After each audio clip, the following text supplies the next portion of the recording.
How much money were you making doing the freelancing? I would have to say on most months, zero. I didn't get a single conversion. I had no idea what I was doing. Closing 4 clients. I'd never done sales before. I had no knowledge of sales. I always believed I would never be able to do sales, and then here I am. That changed everything. What was your revenue at the end of that month? 11 to 12, we'd closed the first 18k deal. Pretty solid. Jack Hayward is a 29-year-old lad straight from the UK. He is a certified Clay.com expert, and he's also a certified SmartLead.ai partner. He has delivered a client 75 calls in 1 month through cold email. He helped a client source a $4 million deal through cold email. If I had $1 million to build a cold email campaign, I guarantee Jack would be leading that team. Welcome everyone into my new podcast, first episode. And today we have an absolutely amazing guest, Jack Hayward. Welcome in, Jack. Thank you. Really great to have you here. So my first question, to just make sure that we get started on the right foot, is, okay, Jack, if your entrepreneurial journey was a movie, what genre would it be and which actor would you want to play your part and why? Genre, I would say, is drama. Drama? Drama. Damn. A ton of drama. Yeah,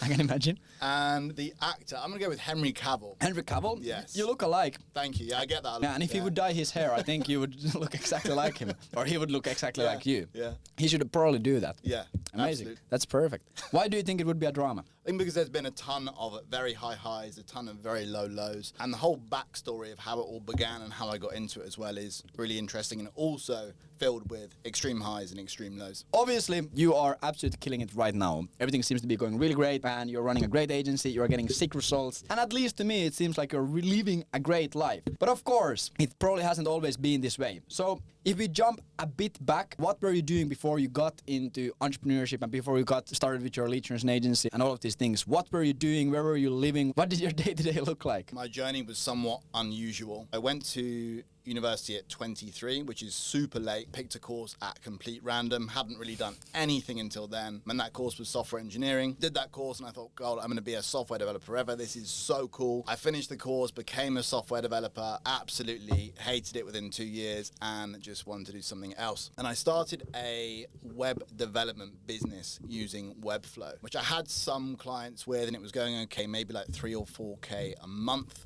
but it wasn't repeatable. It wasn't very consistent whatsoever. From there, I started beginning to learn about cold email to try and get some clients for my web development business. Naturally, that went absolutely horrendously. I didn't get a single conversion. I had no idea what I was doing. I didn't know what I was sending. Somebody told me that I needed more than 1 email account. I needed to warm up, and I thought, no, it's fine. I'm going to rip from a Gmail account and send videos. Didn't work at all. So that was generally what I was doing. I was trying to find something else other than a 9 to 5 because I knew I didn't want to do that forever. What did you like about your 9 to 5? I always wanted more money and freedom, which I think a lot of people probably resonate with. But it was kind of always the case where I jump into a job and it'd be like, oh, I'm earning 17K, that's great. Oh, I get a pay rise to 23, that's great. And then you'd think, God, if I was earning just 40, that's all I would ever need. And then you get to that point and it's like, okay, that was not worth the 3 years or 2 years, whatever it was, it took me to get to this point. And it became very apparent in order to get more money and ultimate freedom, because obviously in a 9 to 5 you have zero freedom other than your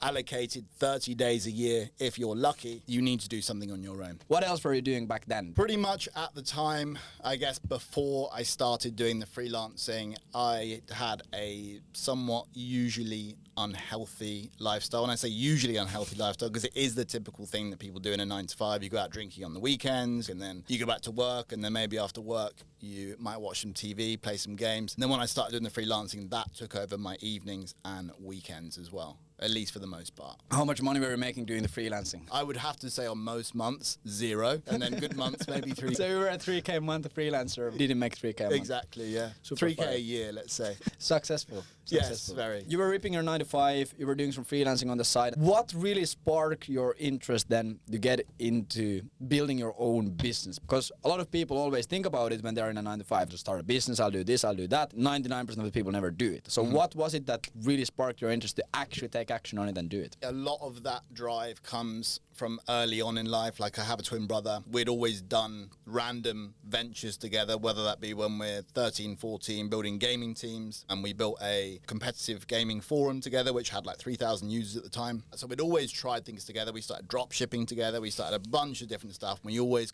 nothing ever really clicked. So it was always something in my mind. And I guess the thing that really made me jump at that was I'd just come out of a relationship. I had a ton of time, and I thought, okay, I need to use this time in a different way. I need to use this time in a productive way and just go fully into one skill. And that skill was cold email. Would you say that there was any pivotal moments that made you get in the decision that, okay, it's going to be cold email that I'm going to go into, I'm going to really get good at this one thing? Or would you say that it was more of a gradual thing that over time small things happened and then like you've just found yourself learning cold email? Yeah, I think I was exposed to cold email a lot through Twitter, and obviously it was something that I tried for my business because it was a quick and cheap way for me to test and maybe get some leads. Of course, it didn't work, but that was my first exposure. And you see, of course, on Twitter at the time, a ton of people were having great results, and I was kind of interested at the time, and I didn't really know about it. And of course, sales as well was something that I was always very curious about, but I'd never had any experience with. So it seemed like a really good way for me to start learning more about sales, start learning about what makes people buy. And yeah, that was generally it. Obviously, making a transition like that, going from a 9-to-5 software developer to then starting to actually hone into one skill, becoming good at cold email, becoming good at sales and all of these things. What kind of obstacles or problems did you hit on the way of trying to do that? I've always been good at writing, obviously not sales stuff, but just writing English in general was always something that I was able to do to a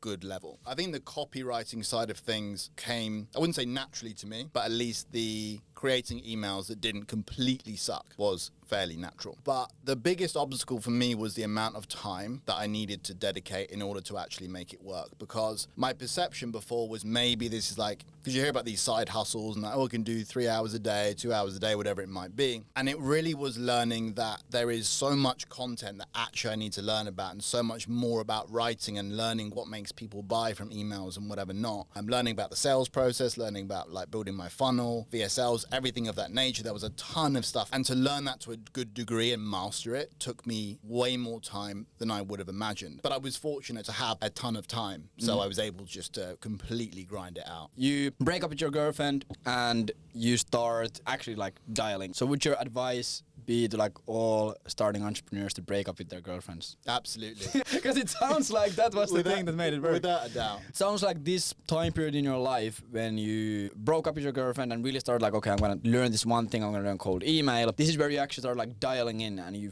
for the first time you started taking it like super seriously. How long ago would you say that this was, and how long did it take for you to start actually making some money and seeing some results, seeing some traction from the things you were actually doing? It was November 2022, and then by probably the 10th of December, I'd already closed my first 4 clients. It felt great, obviously, because I'd tested this thing, and then closing 4 clients. I'd never done sales before. I had no knowledge of sales. I always believed I would never be able to do sales, and then here I am. It was actually 4 sales calls and every single one closed, which was baffling to me. But then came the fulfillment aspect, which I struggled with. So just to jump back a bit, of course, having closed those 4 clients, I got a bit of an ego in my head and I thought, God, this is great. This is easy. I'm going to make so much money. Of course, I had made a good amount of money at that point, but then came to writing their campaigns, which I realized was a completely different beast to writing my own. How much money would you say that you made from closing those 4 clients in the first like 4 or 5 weeks? Around 4K. That's super fire. Amazing. You also mentioned something super interesting, which we have also talked about, obviously not here in the studio. You said that you didn't really believe that you could ever do sales. Why do you think that you had this kind of a thing rooted in your mind that, hey, I can't do sales? Yeah, so I guess growing up, my dad was always, I wouldn't say against sales in general, but he'd always kind of had a thing for salespeople. Like, I don't like salespeople. I don't like being sold to. It was always a common phrase in my house of like, you either have the gift of the gab or you don't. And you need the gift of the gab to sell. So my perception of sales was you need to be exceptionally good at talking and manipulating and all this stuff. So that was my perception of sales. And I always thought, well, that's not traditionally me. Traditionally, I'm more of an introverted person. I'm not a natural communicator. I just had this thing in me that it was always always going to be this difficult thing that I could never master. And truthfully, I was always somewhat scared to try it until I was just forced. For a lot of people, they have the idea that you have to have the gift of the gab, as they say in the UK. You have to be able to talk really well, and you need to be able to be really manipulative, and you need to be a psychopath to be able to sell. When actually the fact is that best people at selling usually are more introverted people, because they listen more, and that's really what sales is about. Also, something that you mentioned today, which I didn't even know about, is it correct that from these 4 clients you closed 16 months ago, you still have 2 of those clients? Fucking hell, what retention. That is super fire. One of them actually, so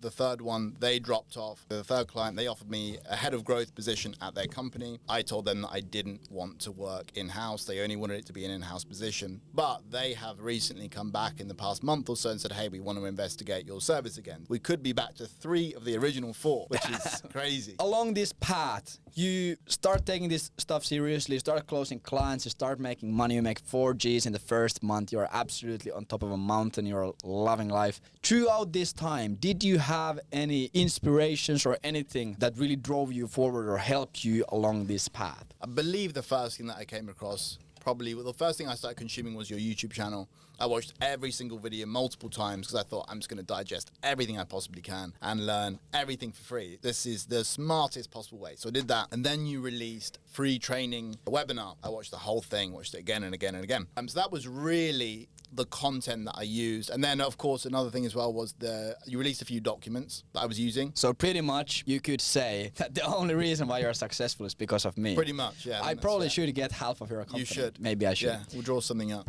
Yeah, after this. We could also do it live here on air, yeah, you know? Yeah, why not? Did you have anything else, more of like conventional business inspirations or mentors in your life? My only exposure really to business was through Twitter. I followed a bunch of people that were doing similar things, whether it be e-com, copywriting, anything like that. I wasn't invested in the business world per se. I mean, obviously, as a tech guy at the time, I thought Steve Jobs and the likes of him was really cool. I watched the film, I thought, I'm going to build a huge tech company, which of course never happened. I never even attempted because I was a medium level, probably not at the time, I was a junior level software developer, and it's a somewhat delusional thought. Was Steve Jobs a software developer? No. So yeah, visionary. There's your limiting belief. You actually start taking this stuff seriously, you start making some money, you also start working with us. Great things started happening in your life, and you started making some great money. At some point you quit your 9-to-5, right? How did that feel, and how did that happen, and what was the point where you decided, okay, now it's time to let go? Like, how long did you play it for? How safe did you play it with? So I didn't play it safely at all. I took a fucking huge risk. It was around March of 2023 that I decided to quit. At the time, I was still working with the same clients. I was probably on, at the time, roughly maybe 5K, 5K a month. I hated my job, hated every second of it. Performing terribly every single day was just like a constant battle to try and get to the end and do the bare minimum, or write the bare minimum code that barely worked, so that at the end I could say, hey, I did this thing. And that was just so mentally draining, trying to balance all these things. And I thought, well, I'm just going to take a risk. I've done this for a while now. I'm sure if I have more time, I have the knowledge, I have the skills, I can scale this up. I'd spoken to the team, Agency Velocity, about some advice on what I should do. And I just made the decision. I thought, fuck it, I'm just going to put my notes in and we'll go hard on it. So it was a super risky decision. I didn't have any financial reserves. I had nothing of that nature. I just absolutely winged it. How did that feel? It felt great. Yeah? The final day, or the last month took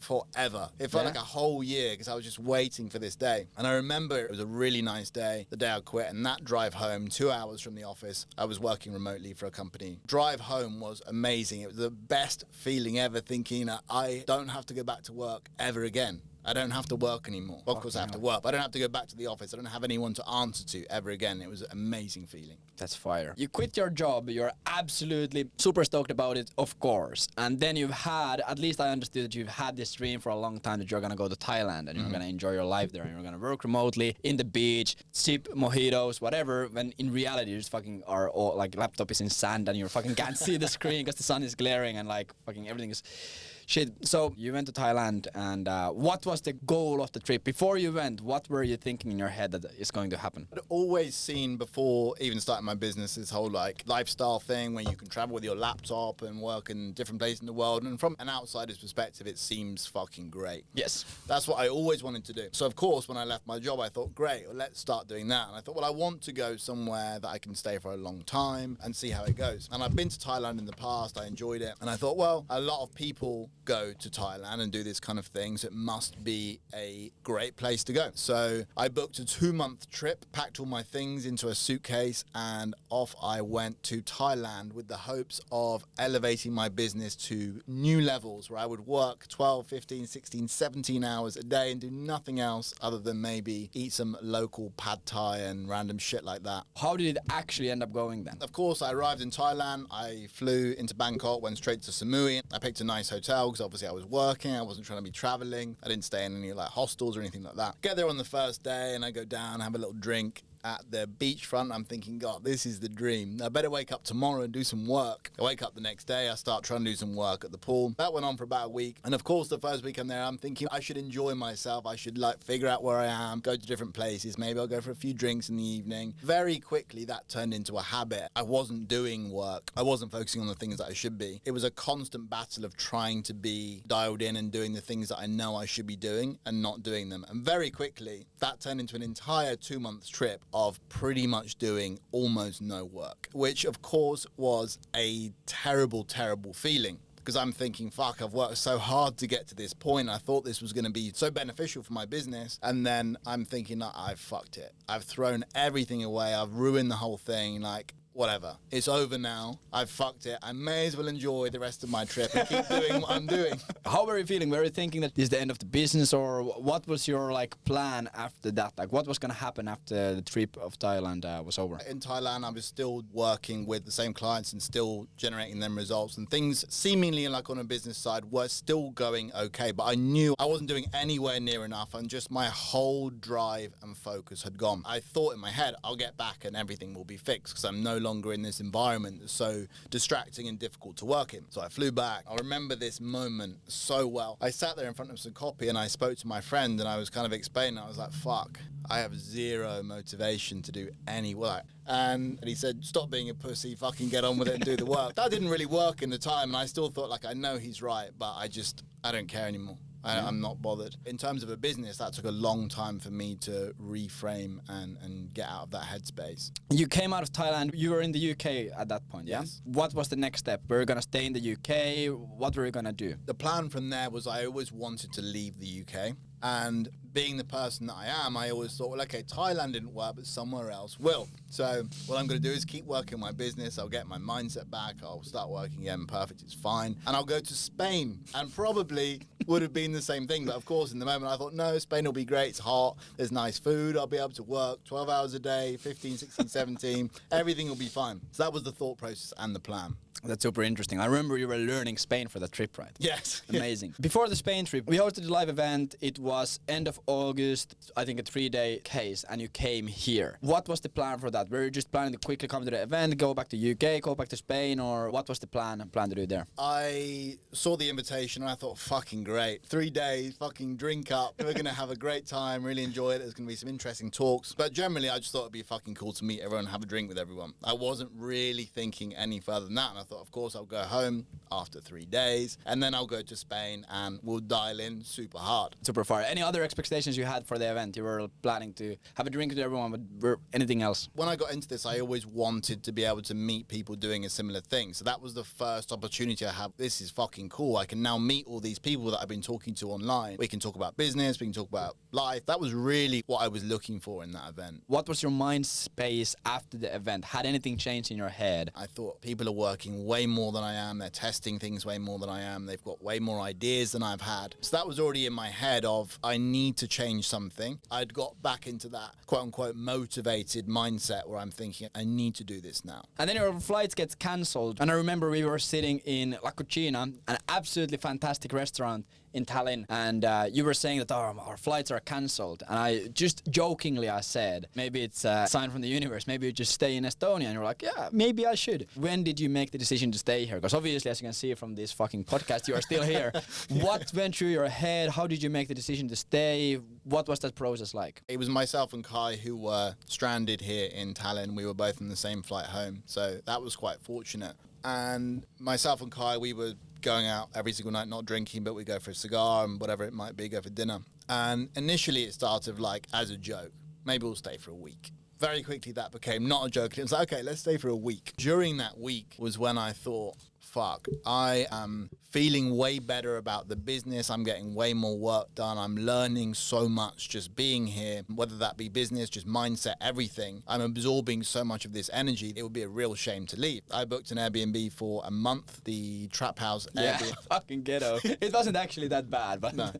but still. What was it about Tallinn? Because generally, it's a pretty fucking random place. It's a small city in a small country next to the Russian border, and usually the only reason why someone from the UK would come here is to just have a lad's holiday. But what was it for you that made, okay, I'm gonna be here? A, it's very optimized. You can get everything done really quickly. It's a small place. There's no complication. Everything you can get delivered, which blew my fucking mind. But I think there's just clearly a big entrepreneurial feeling. There's a ton of people here that are entrepreneurs doing their own thing, which is really hard to find. I think there's not many places that you can go to where there's such a concentrated amount of that going on, especially in the UK, when I think like, okay, you go to London, but how are you going to meet anyone there? It's too big. Then you decide, okay, boom, I'm gonna stay here. I'm gonna stay here for a month. Before that month, what was your revenue? What were you doing with your agency? Revenue was pretty stagnated. I would say it was still probably around the 4K, roughly, since I left my job. What was your revenue at the end of that month? 11 to 12, something around that. I can't remember exactly what the number was, but around that range. What do you think that actually like had an impact on those results? Like what changed? You had been doing it for like 9 months, 10 months before that, and you were stagnated at 4K a month. So why suddenly did you 3x your business? It was just a case of, and this is something that I've heard in the past when I was not in a business of my own, I used to think like, come on, that can't be it.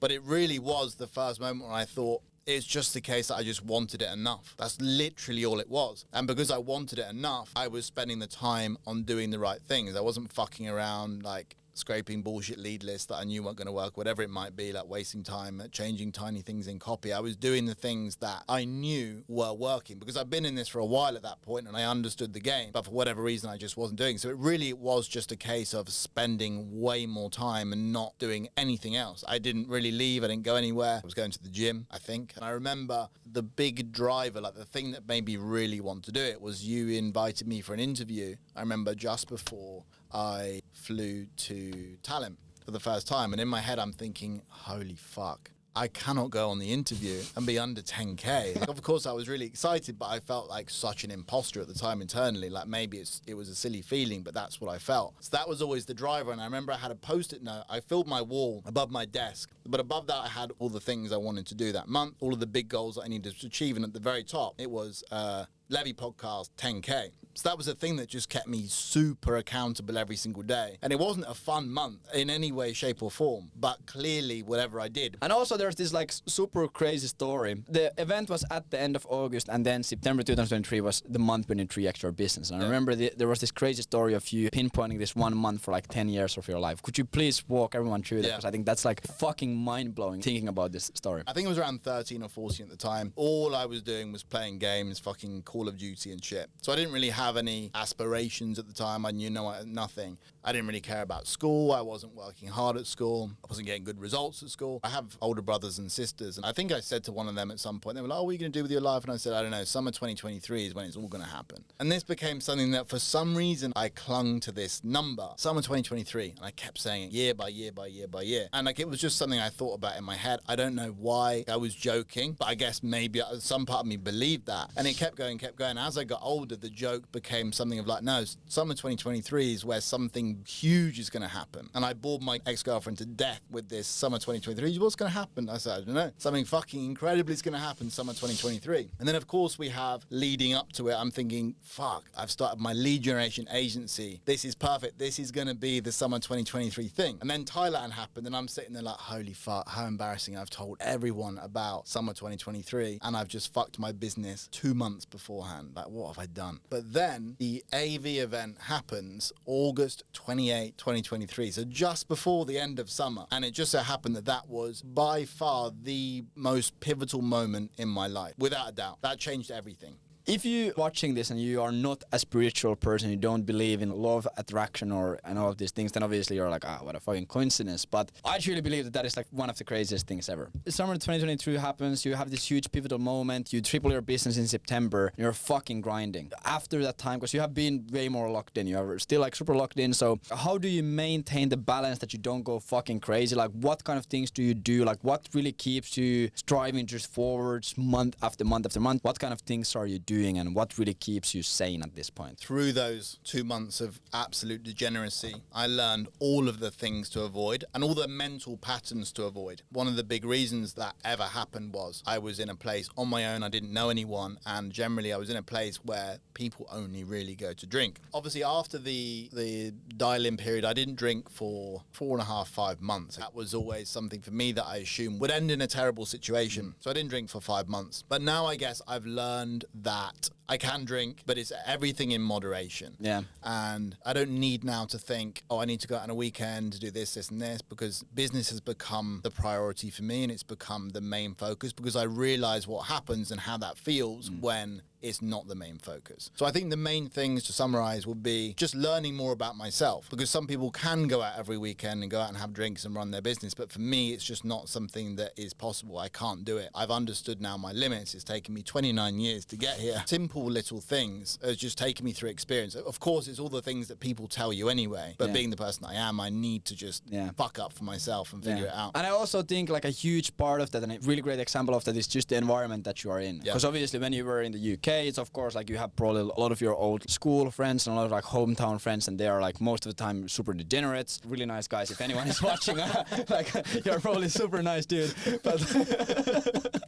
but usually they do a lot of these things that as a business owner are not super beneficial for you. And the same thing, you go to Thailand and then you don't know anyone there and you start meeting the people there, and most of the people there are just chilling and they're just on a vacation and they're traveling and they're enjoying their life. They can be a bit more degenerate once again. So then I think a great example of that was when you came to Tallinn. The environment was a bit different. We don't really go out drinking that much. We don't really do any of the degeneracy. So maybe it's also easier for you to not fall into that, because really you are, at the end of the day, you are what your environment is. So maybe that also like the environment, that proves that the environment is like a huge part of everything. Yeah, 100%. And I think since I started living here in that month, I spent more and more time with yourself and Rob, and like going to the gym, going to Muay Thai. And what am I going to do? I'm going to turn up at Muay Thai and everyone's like, what have you got today? I've got 12 hours of tasks and I'm going to sit there. I've got nothing. I'm going to play fucking PlayStation, go for drinks tonight, a good D3 or something.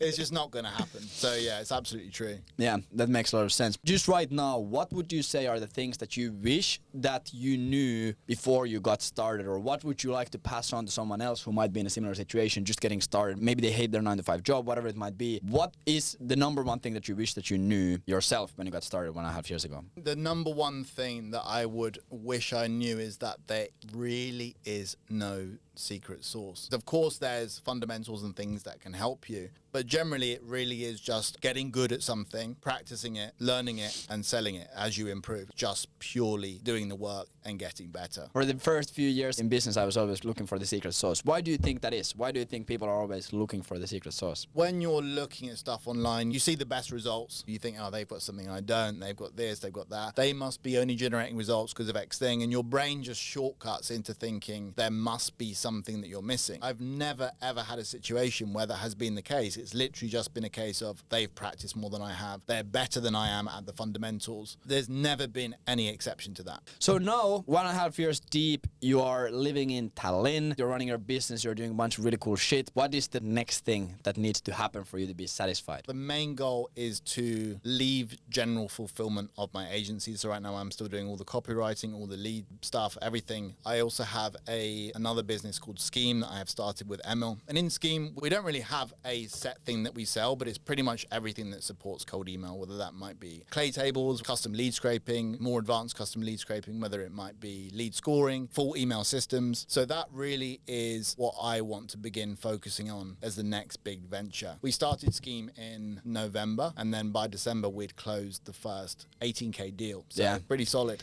That's a really great recap of your journey. And now to a little bit break up the flow, I have a few rapid fire questions for you. First question, what's a weird or unexpected talent you have that most people don't know about? Being exceptionally good at playing games. Yeah?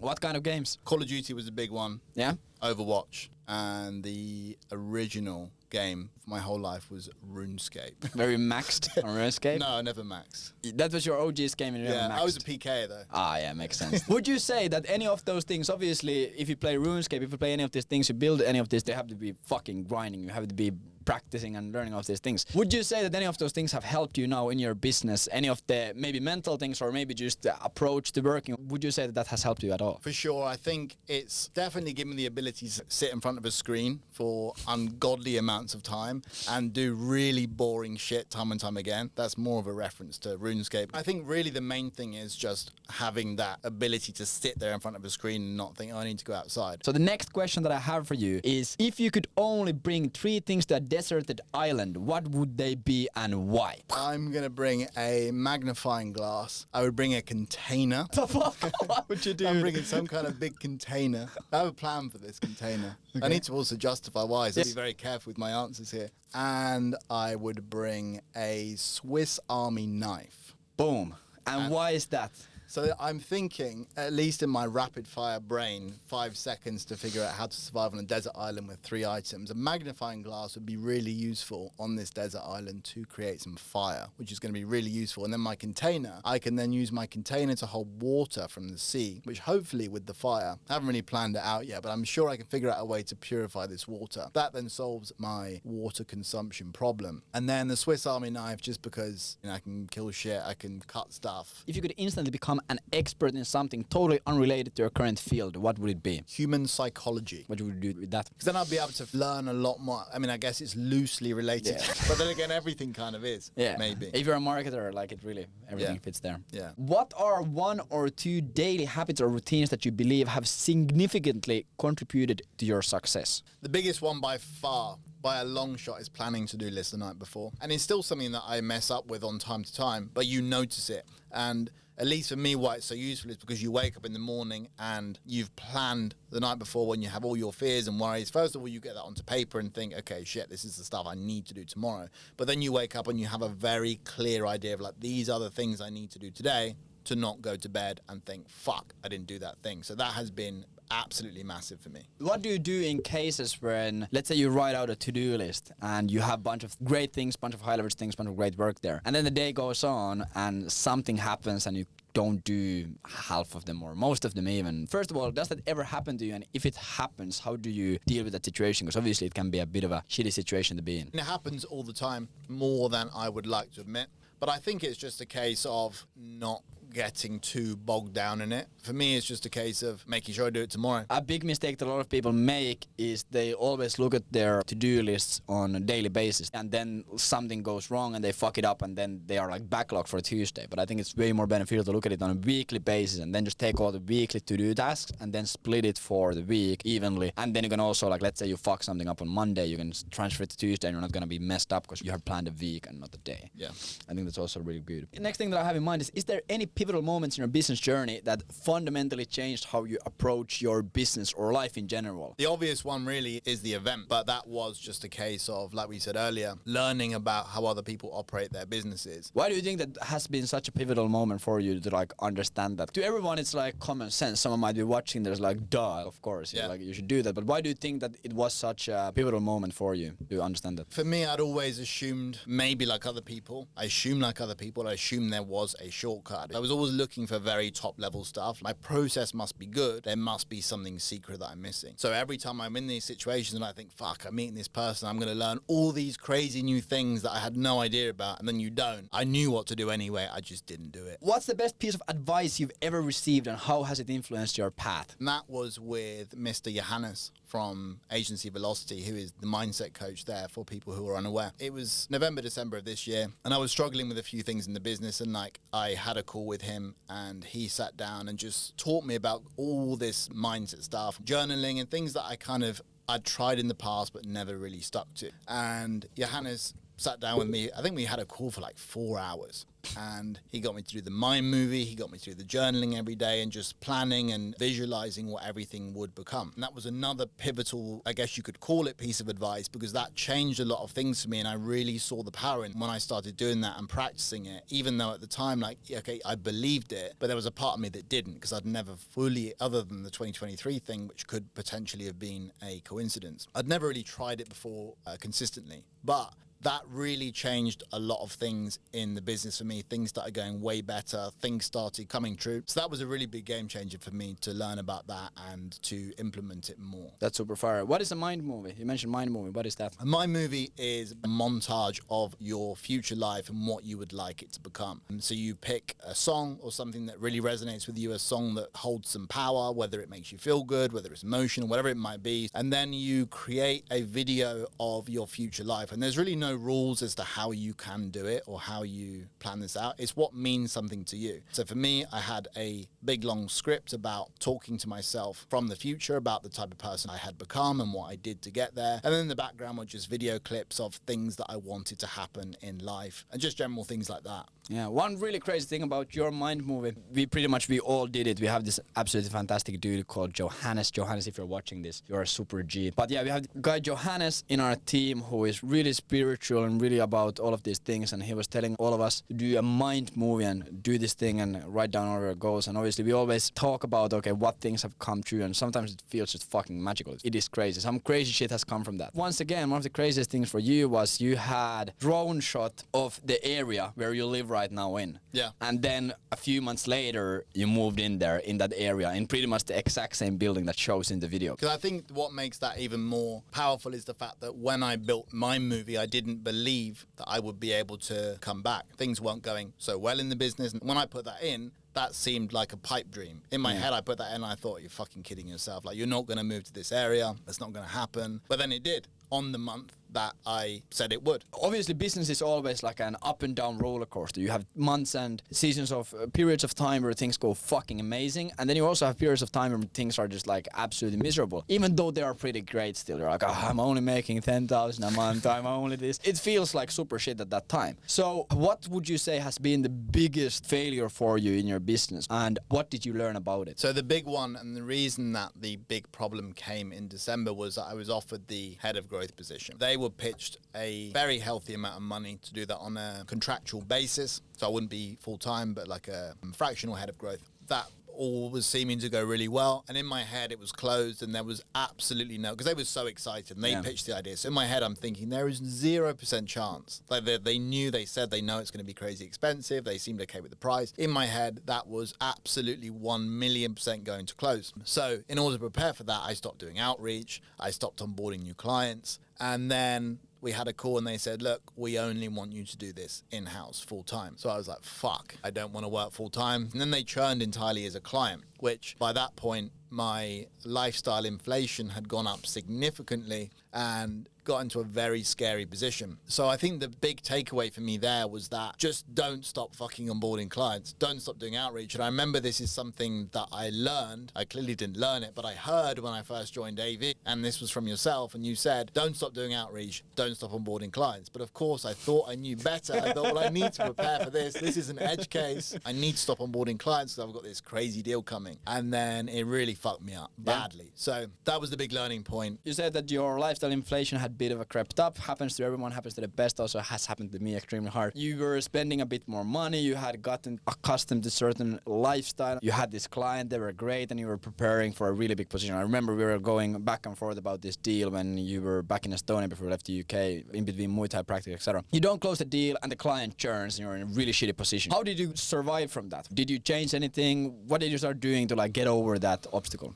The biggest thing that happened to me was I just started dooming really hard. And for whatever reason, that thing that happened made me start questioning my ability, which, like, looking back makes zero sense because I had zero control over the fact they wanted me to be in house or not. And the fact they wanted me at all indicates a good level of ability. But for some reason, I just started doubting everything. My bank account was looking very slim. I just didn't know what to do. And then, of course, at that point, I had the thing of another weight on my shoulders where I was kind of, at least in my perception, I was expected to be a certain way and in a certain point in my business. And I was like, fuck, I'm not. And then that, again, weighed into the self-doubt thing. So that's when I spoke to Johannes and kind of just trauma dumped everything that was going on. It was really helpful stuff. If you had the chance to write a message to yourself in 10 years, what would you say in that letter and why? I would explain everything that I'm thinking and feeling right now about the next 10 years, because I have these thoughts and visions in my head, and right now, as much as I believe them to a degree, they seem a fucking million miles away. But I do believe those things will happen. And I would write a letter to myself just explaining exactly my thoughts and feelings right now to the finest detail and congratulate my future self on doing those things. What would you say is like your biggest visions that you're working towards right now? At least as the Mind movie goes, I've actually just done V2 and nearly done, I'm about 80% through, of the new Mind movie. In this, I have properties in Dubai, Tallinn and England, which of course will take a sizable amount of financial gain to get those. There's a few cars in there that I would love to have. Flying private is another thing that I would like to get to, where it's just, it makes sense. Not because you're doing it because it's cool, but because you're flying private because your time is valuable enough that it makes complete sense to. And it's cool. And it is cool. And it's really cool. Yeah, that makes sense. Would you say that is like the main thing that you're driving towards, or is there anything else? Right now, yeah. It's all very superficial things. But it makes sense. Yeah. It makes sense. Because also, when you get to that point, it would mean that you have a really well successful business. You probably like have figured a lot of things out. You probably like have figured a lot of things out about yourself as well. So I think it's just, how do you see like just growing as a character, whatever the fuck it might be. Yeah. If you stayed for this long, thank you so much. It has been a fucking amazing podcast. I would really, really love if you would let me know down in the comments what you thought about the episode. What kind of things would you like to see discussed? If you liked it, of course, drop me a like, drop me a subscribe. Jack, thank you so much for being here. It has been an absolute pleasure. Thank you for having me. Amazing. Take care, everyone. Bye.